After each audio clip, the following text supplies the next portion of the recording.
The most impactful relationships you will have in your career are most likely going to be the ones that you have with your manager.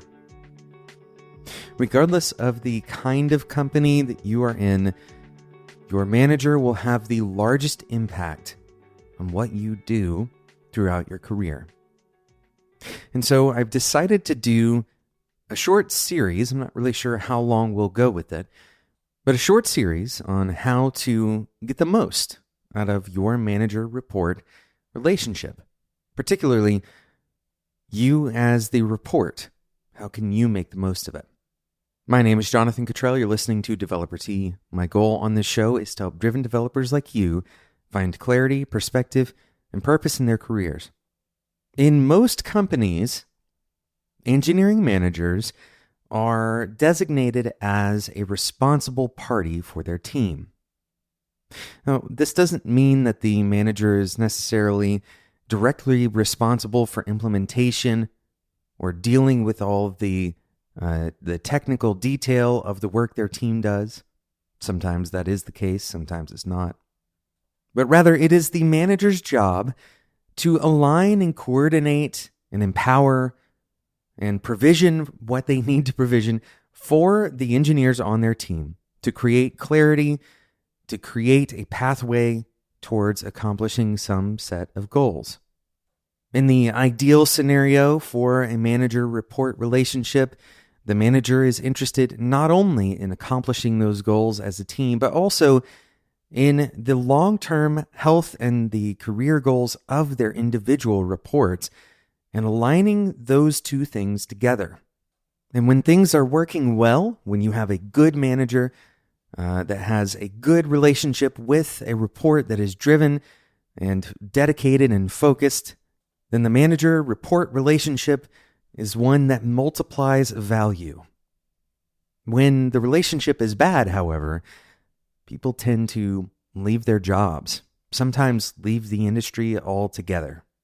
Often we find ourselves somewhere in between these two extremes, where our relationship with our manager is lukewarm. We're not really getting a lot of value out of it. They seem to be playing their part and we're playing ours. There might be some times of tension, and all of the problems that humans face with relationships and dynamics are on full display in our manager-report relationships. And these relationships end up having an outsized impact on the course of our careers. And so it makes sense to focus on this relationship and to invest in it. Invest in it regularly. You as the report, you have the opportunity to make this relationship better. We're going to talk about different ways to do that. In today's episode, we're going to focus on the next 3 questions you need to ask your manager, especially if you haven't already asked them before. But even if you have, these 3 questions, if you haven't asked them in a while, are something that can be asked on a regular basis. These are clarifying questions. They're tone-setting questions. So let's jump straight in to this first question. And you can ask this in your next one-on-one. Hopefully you're having regular one-on-ones. If you're not, we'll talk about that in a later episode in this series. So make sure you subscribe if you want to hear that. But the first question I want you to ask your manager goes like this. Setting aside the job description temporarily, what are the 2 or 3 signals that you specifically are using to determine how well I'm doing in my role? Let's say this in a shorter way. Ignoring what the job description says, how do you decide if I'm doing a good job? What are you using? What kinds of signals are you using? And the reason why we're setting aside the job description in this question is because your manager is very unlikely to keep your job description at hand, ready to judge you based on whether or not you're hitting everything in that description. They're unlikely to have a whole skill matrix that they're regularly referencing, with relation to your activity in your job. What's more likely is that your manager, like most managers, is paying attention to a couple of things that you're doing and using these things as heuristics for how you're doing moreover. Some obvious examples of this are activity on some kind of board that you're using to track your work together.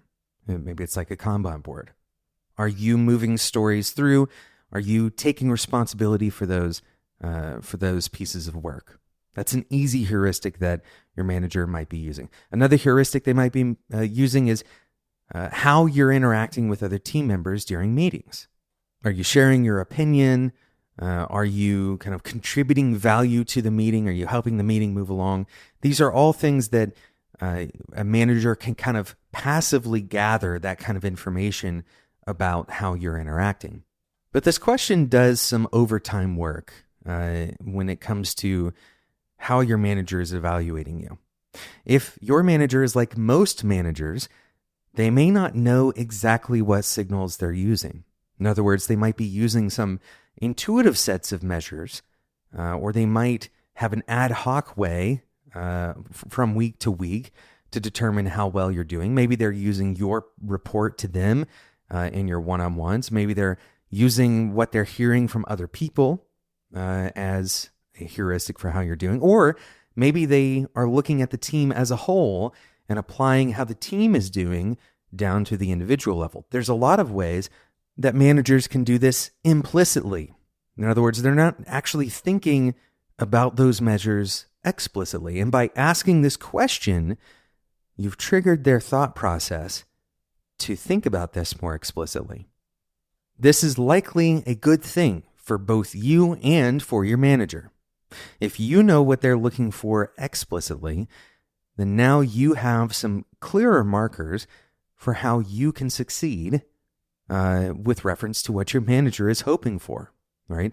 And we have other questions here that we're going to get to that help us avoid that kind of gamification of just doing those things that your manager lists off in response to this question.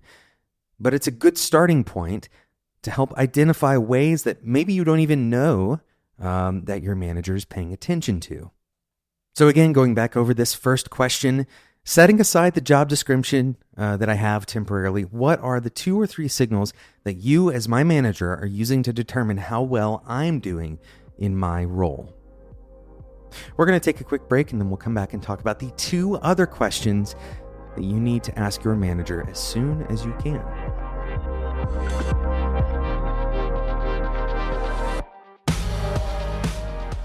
Developer Tea is proudly supported by LaunchDarkly. LaunchDarkly is feature management for the modern enterprise, fundamentally changing how you deliver software. Here's how it works. LaunchDarkly enables development and operations teams to deploy code at any time, even if a feature isn't ready to be released to users. Wrapping your code in feature flags gives you the safety to test new features and infrastructure in your production environments without impacting the wrong end users. When you're ready to release more widely, you can update the flag, and the changes are made instantaneously by the real-time streaming architecture that LaunchDarkly has created.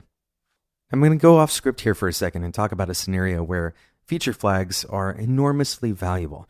Let's imagine that you have a team of multiple developers, 5 or 6 of you, and you have a feature that you believe is code complete, but it needs a little bit more testing. And then you have a hotfix that comes in. This needs to go out immediately. The problem is that the new feature is already in your staging, and you don't want to push the hotfix out in front of that new feature. So what do? You can't really expedite the testing process, and pushing the hotfix over the top of it means that your production is out of sync with your staging, and it just becomes a mess. Well, with LaunchDarkly, there's no more mess. Hide the first feature under a feature flag, push your hotfix on top of it, and you're ready to go. Another bonus here is that a lot of the testing that you would otherwise do and the maintenance that you would otherwise perform on a staging environment can actually be done in your production environment, and it'll be much more accurate to how users will experience it. Go and check it out. Head over to launchdarkly.com. That's launchdarkly.com. Thanks again to LaunchDarkly for their support of Developer Tea.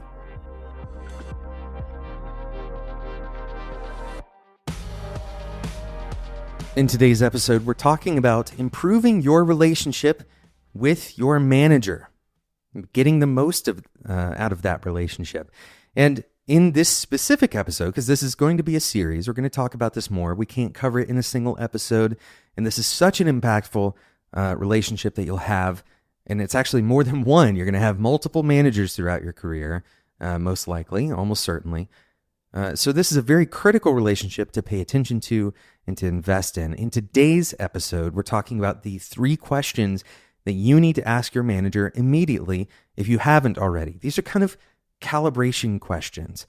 They set the tone and the stage for how you're going to work together, and more importantly, what you should be focused on. We already talked about the first question, specifically, setting aside the job description that you have. What are the 2 or 3 signals that your manager is using to determine how well you're doing in your role? The second question that you need to ask as soon as you can is, what is the most important accomplishment that you are trying to achieve with our team? This is you to your manager. What is the most important accomplishment you're trying to achieve with our team? I'm going to go out on a limb and say that you might be surprised by the answer to this question. And the reason for that is sometimes we assume that the goals that our manager has for our team naturally align with, let's say, some product or release plan. That the manager's goals are just to enable the product or release calendar. And while you shouldn't be surprised if they do say something along those lines, it's also quite possible that your manager has a different goal that is top of mind for them. Maybe they are taking for granted the idea that the team can deliver on the product expectations, and instead they're focused on, let's say, preparing the team for growth. Or maybe they're focused on helping the team deliver higher quality software, regardless of what the release calendar says. Why is this important? Well, the first reason this is important is because if you understand your manager's intentions, if you can dig in on this question especially, and understand, what exactly is it that their goal is pointed at? Are they trying to improve the quality of software? We'll go with that one. What is the reason, right? You can ask a follow-up question on this one. You can ask them why. Why specifically are you focused on quality? You might uncover the underlying motivations of your manager. And those extend beyond whatever the company's motivations are, whatever their specific goals are that are set by maybe their manager. And by understanding your manager's motivations, you'll have a clearer and more complete picture of how work should get accomplished by the team. In this case, for example, your manager might view a premature delivery of the software. Let's say that you're trying to deliver on time so much that you're willing to cut corners. Your manager might see that as more of a failure than if you were to, for example, deliver a week or 2 late, but at a higher quality. Ultimately, having the awareness of what your manager cares about gives you a clearer picture of what you can focus on. When you see an opportunity to do something that helps your manager accomplish their goals, you're investing more and more into that relational capital and most likely improving your chances at continued growth in your career. Now, I know that there might be questions on this one because they popped up in my head as well. What if their goals are not aligned with some kind of higher level company goal? And I found that this is rarely the case. It's rarely true that a manager is trying to do something that's actively not aligned with their company goals. So this is usually not a real concern. But even if it is a real concern, there are ways that you can kind of check your intuition about this. You could have a skip level meeting, for example, with your manager's manager and make sure that what you're doing doesn't totally misalign with what they're doing. Additionally, there's a lot of opinion that goes into whether a particular goal is in alignment with another one. If you've ever worked in a company for long enough, you know that people can have disagreements. They can have different kind of incentives that they're working towards without creating major conflict or without creating a major issue within the company. So by default, it's likely that you can trust your manager's direction on this. And as kind of a heuristic for you to use, The downside for you, if you don't trust it and you're wrong, is fairly large. So it's a relatively safe thing to listen to the goals of your manager and try to align with those goals when you can find ways to do that.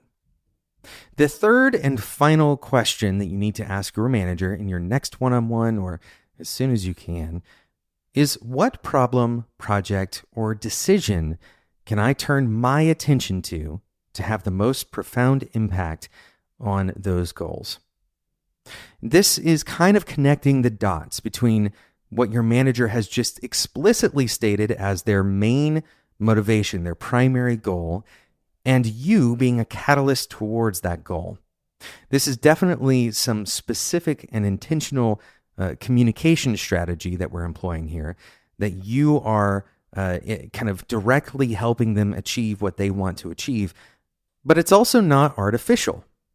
The fact that you're asking this question and your manager is actually going to provide you with an answer, maybe they won't provide it right away, maybe they haven't even thought about this, but you are actually actively helping them determine pathways towards a solution, determine pathways towards actually achieving the things that they care about achieving.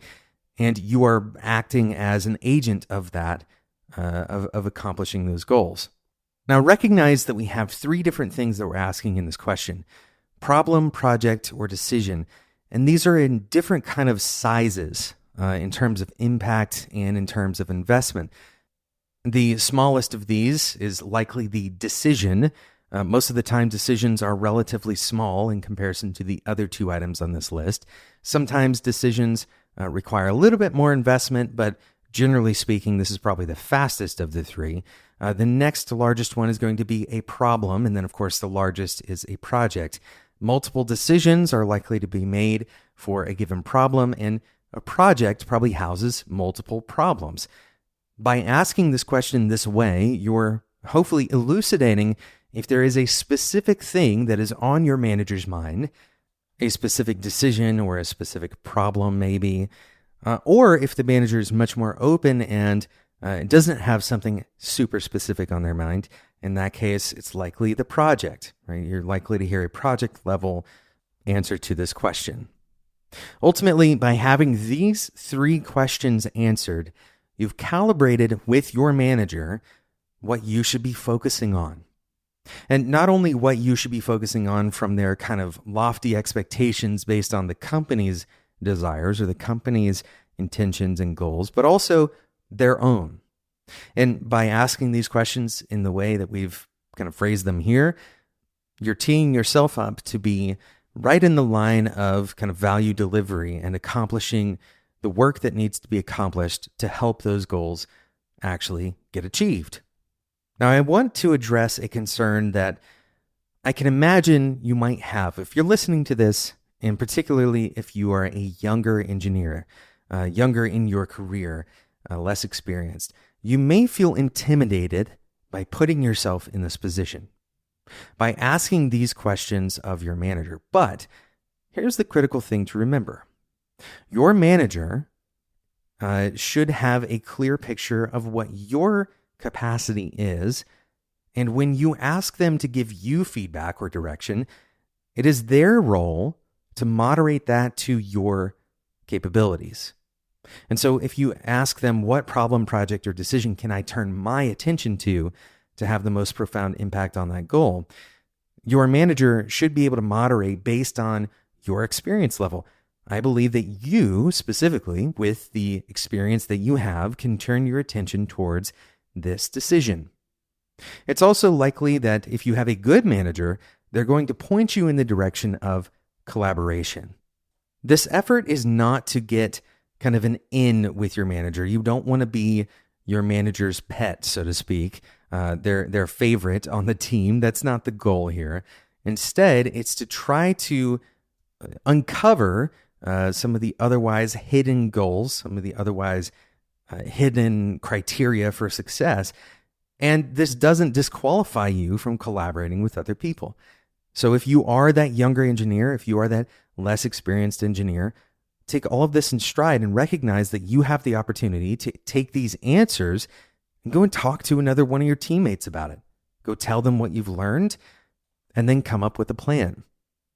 Additionally, in follow-up episodes, we'll talk about the critical role that trust plays between you and your manager. And if you ever feel like your manager is asking you to do something that you can't do, you should not only feel the freedom, but also the responsibility and the opportunity to be honest with them about your skill level.